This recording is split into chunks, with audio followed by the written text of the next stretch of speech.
बिस्मिल्लाहिर्रहमानिर्रहीम। खातिन हज़रात, मैं हूँ अख्तर अब्बास और आप सबको मेरा सलाम पहुँचे। फरहान ने बड़ा दिलचस्प सवाल किया है। कहते हैं इंसान के पास कितने पैसे होने चाहिए, कितनी दौलत उसको संभालनी चाहिए।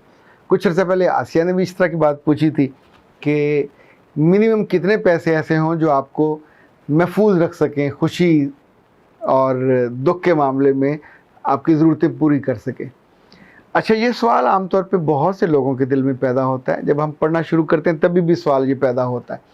उस वक्त जितने पैसे आते हैं उतने लगते जाते हैं, महीने के बाद फारग हो जाते हैं। उसके बाद भी बरसों यही मामला रहता है। जो जॉब वाले हैं उनके पास तो कभी पैसे नहीं बचते। हाँ, अगर उनकी बीवियाँ अक्लमंद हों, दाना हों, तो कुछ पैसे बचा लेती हैं, कमेटी वगैरह डाल लेती हैं। पर ये पैसे भी अगले माह के खर्चे के लिए काम नहीं आते। ये स्पेशल एक्सपेंसेस के लिए आप एक बैरूनी मदद के तौर पे रखते हो कि जो अचानक आपको 1122 से माली मदद आ जाए। पर ये 1122 आपका अपना ही होता है, वहीं से मदद आती है। पर ये अक्लमंद लोगों को आती है और जिनके यहाँ ज़्यादा अपने मसाइल हों, उन्हें मसाइल ज़्यादा चाहिए होते हैं।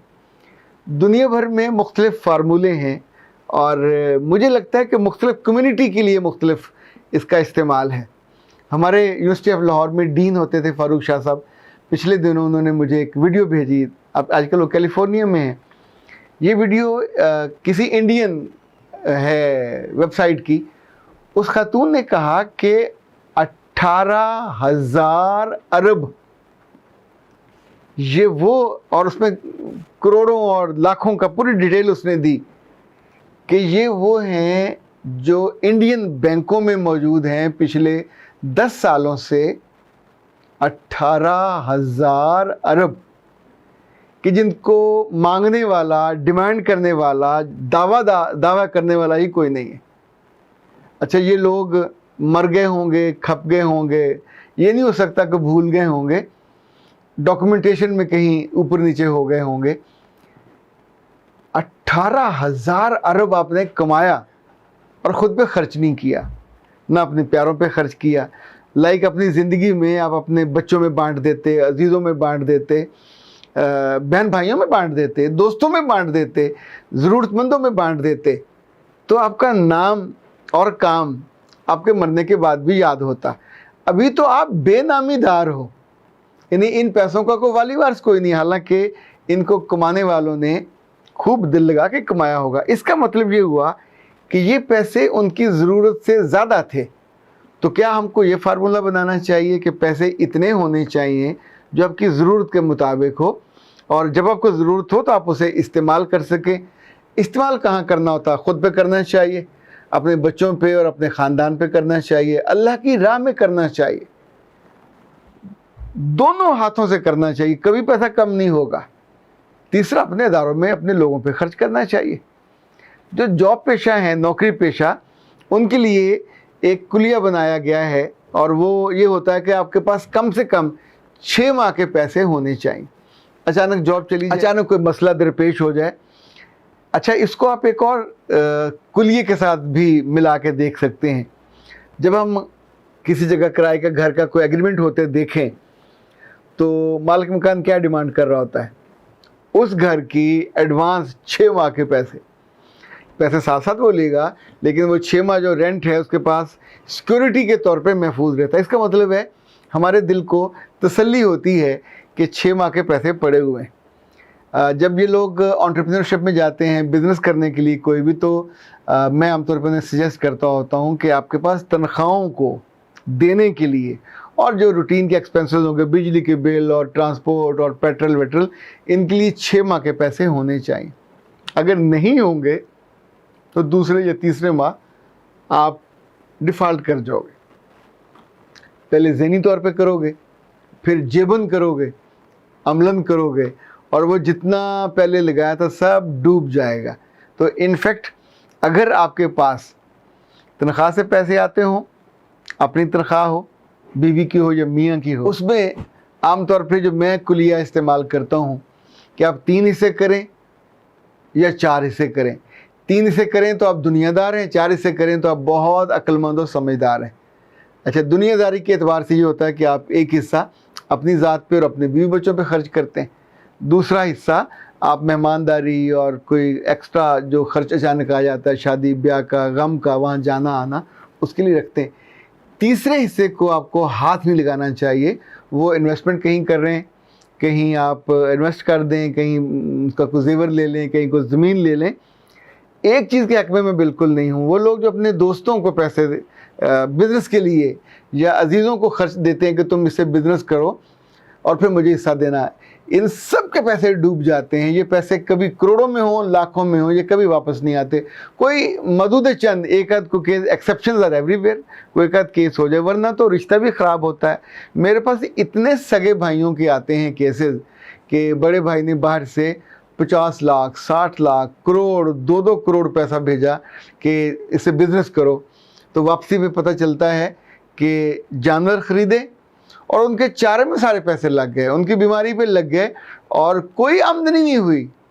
और फिर एक वक्त आता है जब इंसान अपना नुकसान करा के हाथ रोक लेता है, तो अगले साल वही भाई किसी इन्वेस्टमेंट के बिना वो जो 40-50 लाख भेजे थे, उनके बिना वो अपने तौर पे कहीं से मैनेज करता है 20-30 जानवर, और पता चलता कि अब जनाब उसने 30-40 लाख रुपए कमा लिया जो कि अपने थे। अब इसमें कोई किसी की इन्वेस्टमेंट नहीं थी। जब इन्वेस्टमेंट होती है सगे भाई की, किसी अजीज़ की, तो फिर वो खाबे भी होते हैं, फिर गाड़ियाँ भी होती हैं, फिर झूठ भी होता है, फिर खाते भी भरते हैं। तो इनफैक्ट ये काम कभी ना कीजिए। अपनी इन्वेस्टमेंट जब करनी हो तो या तो ज़मीन पे कर लिया करें या सोने पे कर लिया करें। बैंकों में जब रखते हैं तो भी उसकी कीमत कम से कम होती जाती है। आने वाले दिनों में तो बैंकों ने और यहाँ पे आपकी गिची पे, संगी पे कहते हैं, अंगूठा रख के आपसे पैसे निकलवाने भी हैं, देने भी नहीं हैं, और फिर उनमें से भी बेनामी होते रहेंगे। चौथा खर्चा जो है ये सिर्फ अक्लमंद लोग करते हैं, जो दानिश से नवाजे जाते हैं।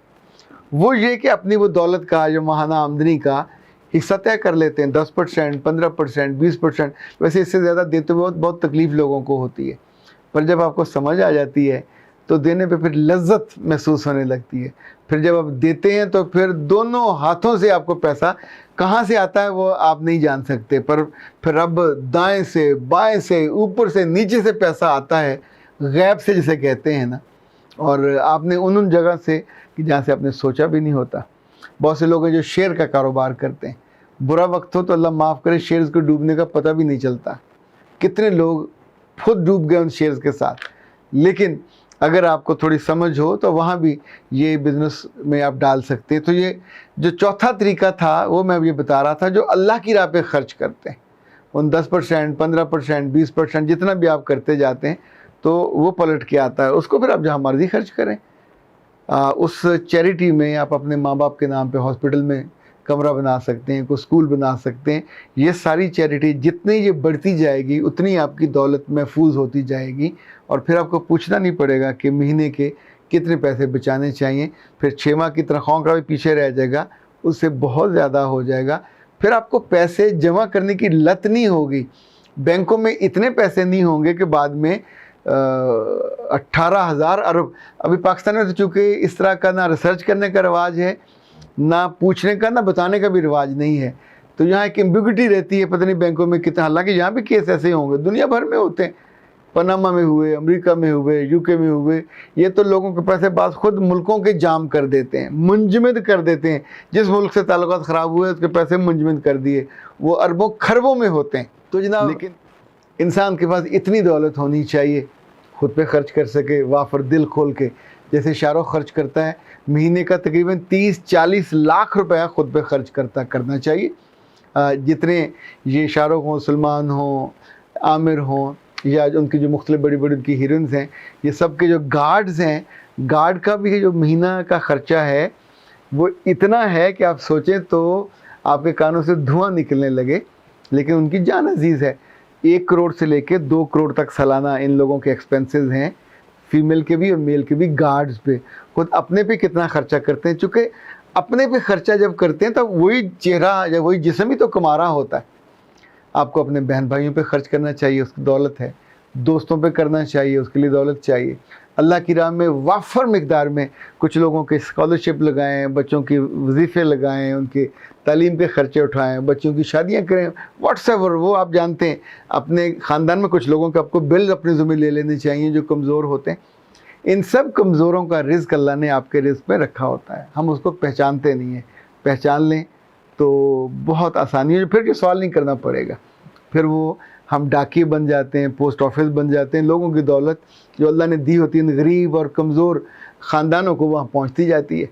बहुत से लोग तो मैंने ऐसे देखे हैं अमलन कि अपनी ज़िंदगी में वो मज़दूर और मजबूर लोग ढूंढते हैं, उनको देते हैं। वो कहते हैं इनका रिज़्क़ अल्लाह हमारी तरफ से हमारे साथ हमारे ज़ुम्मे लगाता है, इनको हम पहुँचा देते हैं। लेकिन उसके साथ एक दूसरा रुख भी होता है, अल्लाह आपको फिर 10 गुना, 100 गुना, 200 गुना, 700 गुना तक बढ़ा के देता है। और वो दौलतें ज़ाया नहीं होती, वो आप अपने बच्चों में जायज़ तरीके से तकसीम भी करते हैं, जायदाद भी अपनी ज़िंदगी में तकसीम कर जाते हैं। एक हदीस है अल्लाह के रसूल की कि तुम पे कोई रात ना आए जब तुमने अपनी वसीयत लिखी हुई ना हो, वरना फिर ये वाला जो हाल होता है, जो बेनामी, उनको दावेदारी कोई नहीं होता।